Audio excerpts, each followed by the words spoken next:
Hedrowshire Limited Broadcasting Megacorp. Hello. Greetings from the Duchy. Let me bring you up to speed on what we've been up to since my last video.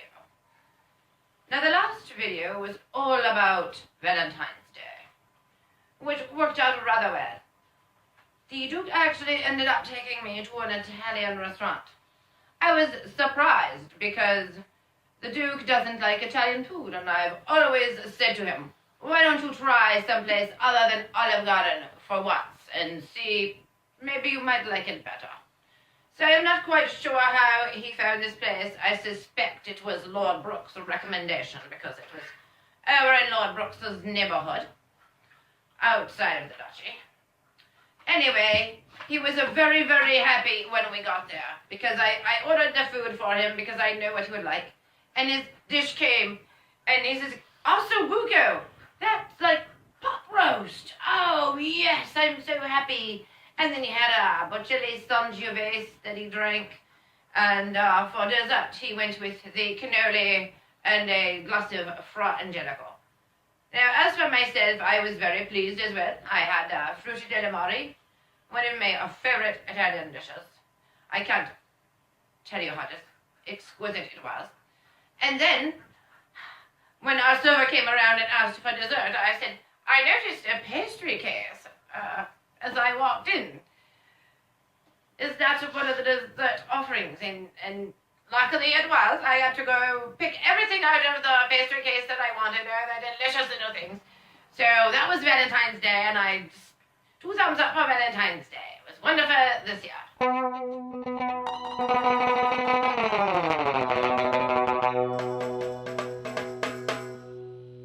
The Duchess Show. Maybe it's just some sort of a sweat thing. Starring The forces got a little heavy through the jowl. the Duchess of Hedrowshire. This person told me a bitch. There is a U in cot. And I turn around. The Duchess Show is filmed before a well-behaved studio audience. Through the old beef and into the George movie. Later was the six that were on top of boiled on top of the belt on his head.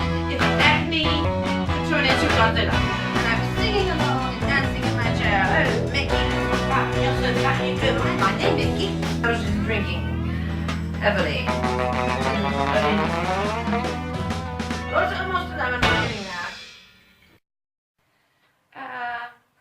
No, right after Valentine's Day, we watched the Dog Show. It's a big dog show that's on television every year, and we're huge, huge fans. And the group judging got very intense this year, let me tell you, on the first night of judging, when the toy group came out. The Italian Greyhound was just exquisite. I loved her very much. I was very impressed with the Italian Greyhound. And when the judge pulled her out into the lineup, we were all thinking, yes, yes, we could make history and have an Italian Greyhound to go best in show well, not best in show, but best in group at Westminster. But it didn't happen. She placed second, but still, she was a very, very fine example of an Italian Greyhound, and we were huge fans. I tell you, maybe she'll come back and win it next year. And then there was a car race on television. The Duke was very keen on it, but he got bored and fell asleep.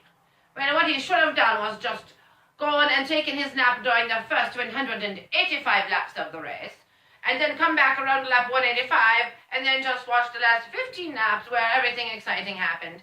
There were crashes and big wrecks, and there were sparks and flames and bits and pieces of cars shooting around everywhere, and there could be a car coming down the track, wham, and then someone else would bounce off and wham, and it was delightful.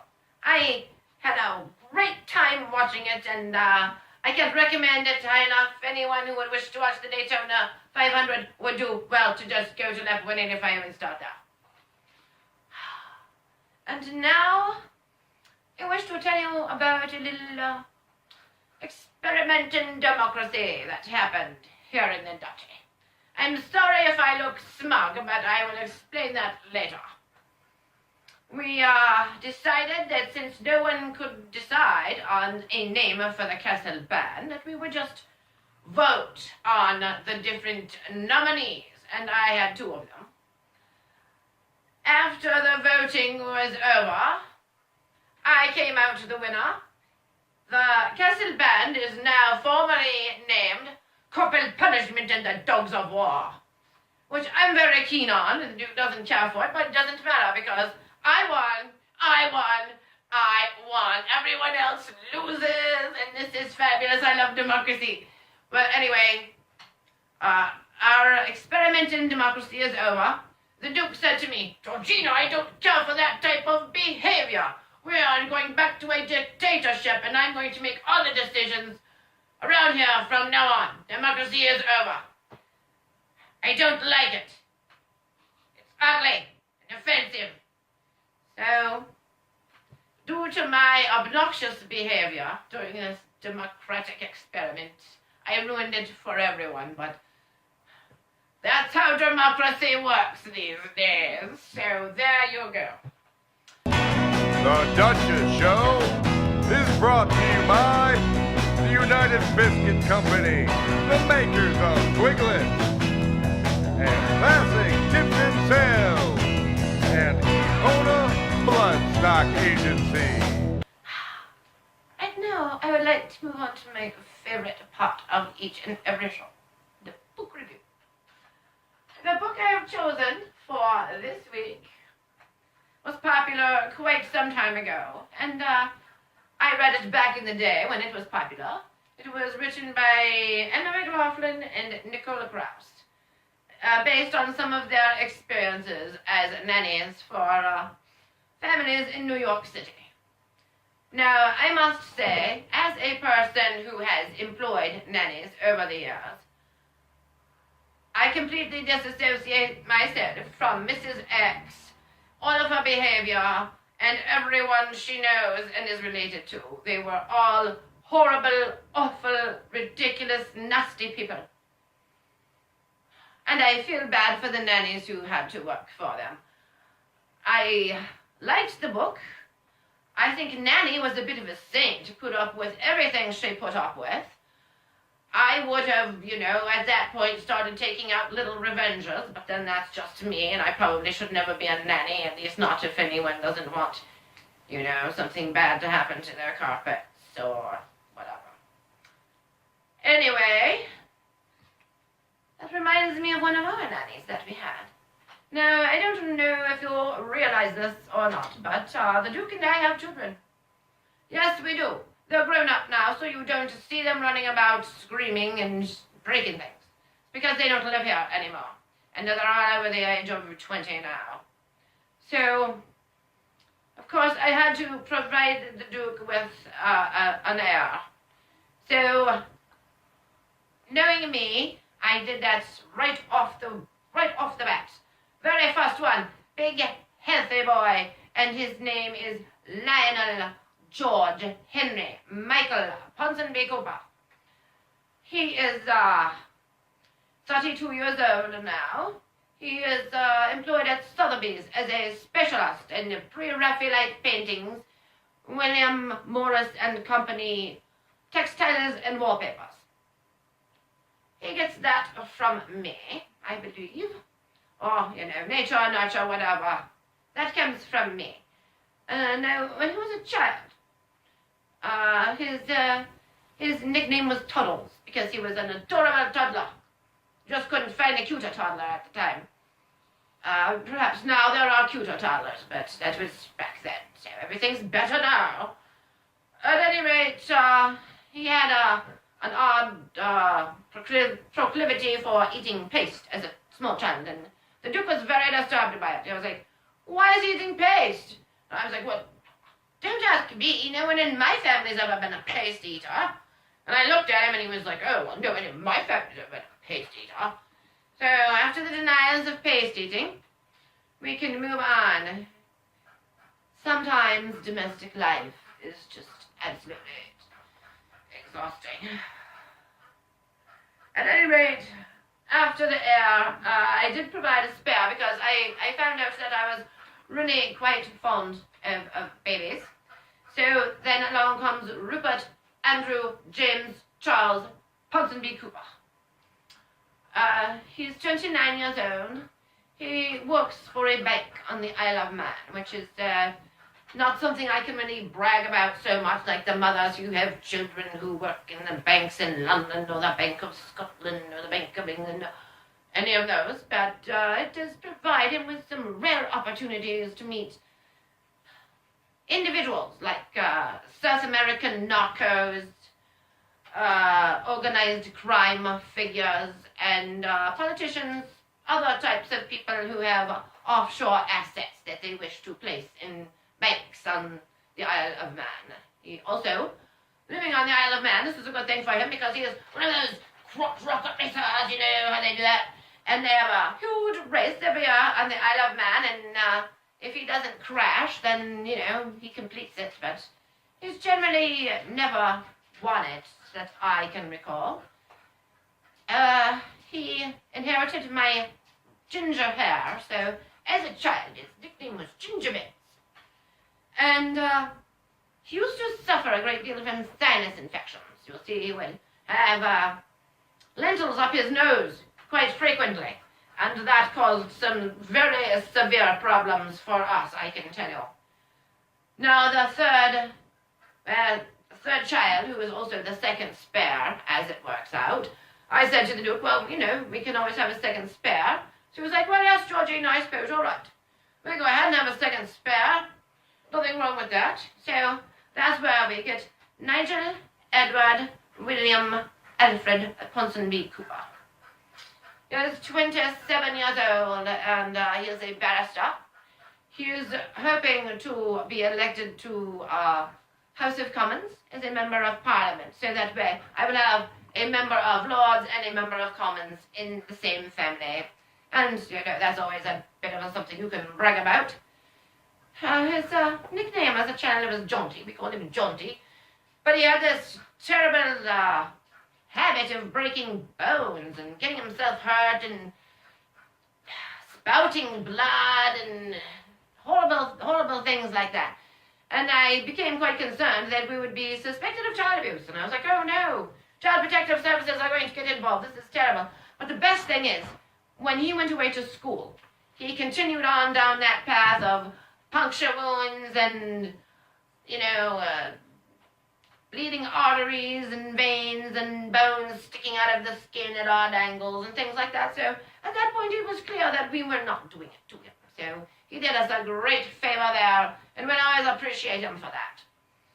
Now we come to the fourth child, who would be the third spare, and she is our daughter. Yes, we do have a girl. Her name is Anne Margaret Marsha Edith Ponsonby Cooper. She's 25 years old. She's a bloodstock agent and a very dedicated equestrian. She gets that from me. And as a child, her nickname was Dabs. But we don't call her Dabs in public anymore because it's apparently rather unprofessional sounding. I don't understand why. But at any rate, let me tell you how she got her name. According to the Duke. Oh, well, we're going to name her after Princess Anne and Princess Margaret. Those are the two first names that I choose. That's what he said to me. So I was like, oh, fine. You don't want to have it like Margaret Anne? He's like, no, don't be silly. It has to be in alphabetical order. Anne Margaret, that's the proper way to name a child. So I was like, oh, well, it doesn't have anything to do with your lifelong fetish for the actress known as Anne Margaret and everything about her body and her hair and her face and, ooh, why don't you dress up like Anne Margaret and dance around to Elvis songs? No. Nothing to do with that whatsoever. So then I decided, well, I get the next two. I get the second middle name and the third middle name. So I pick Edith and Fadula. Well, this is where the Duke apparently showed his inherent racism that he had kept hidden from me all along. He said, Fadula is an Irish name. I don't know how to spell it and I can't pronounce it and we're not going to have any Irish names. So I was like, well, will Edith be all right? He said, yes, you can have Edith, but I get to choose the other middle name, and I choose Marshall. And Margaret Marshall, then Edith. So that is how our daughter got her name. And in the book, the nanny was the one who was the good person. But in our world, we had a nanny who was the cause of some troubles. And I'm not trying to say that all vegetarians are awful people, or that a good nanny can't be a vegetarian, but our nanny was a vegetarian who made our children eat vegetarian foods. So what Ginger Bits used to do was he would take all those legumes that he didn't like to eat, and he would secrete them in different parts of his body. No, he would put garbanzo beans in his ears, and then he put the split peas, he would mash them up into his hair, and the lentils would go right up his nose. And that was the cause of the sinus infections all along. And now that I think about it, the fact that she was always giving the children hummus and all kinds of weird third-world pasty things, perhaps that's where he got his idea that all things of that texture were edible. And that is why he was eating the paste. Anyway, after we got rid of that nanny, our nightmare was over. The sinus infections cleared up. We stopped having spit peas falling out of Ginger Bits' hair when we were going places. And Lionel stopped eating paste. So you should read The Nanny and keep that in mind. I give it 3 stars. It was an enjoyable book, rather light and fluffy, but certainly not reflective of all nannies and all employers. Tune in at lap 185 just to see what's going on, and then all you have to do is sit there through the last 15 laps and watch everything crash, smash, flame. It was spectacular. 2 thumbs up on all the crashes, 2 thumbs down on the first 185 laps. They completely hit them off. They're in the dark. Since we couldn't agree on the name for the castle band, we decided to vote on some of the names that had been proposed. And as you recall, I had proposed 2 names myself. But anyway, we had an election, and my nominee, corporal punishment in the dogs of war, was elected. So now our castle band has a fantastic new name, and I won. This is what democracy is all about. Winning, gloating, and making everyone else feel like losers. So everyone else says, let's just go back to a dictatorship. Everyone was much nicer back then. So democracy is over. I'm so sorry to have to share this. How it works, perhaps you're seeing it yourself elsewhere where there are democracies. At any rate, it's time for the This has been a Hedgerow Shire Limited Broadcasting Megacorp production.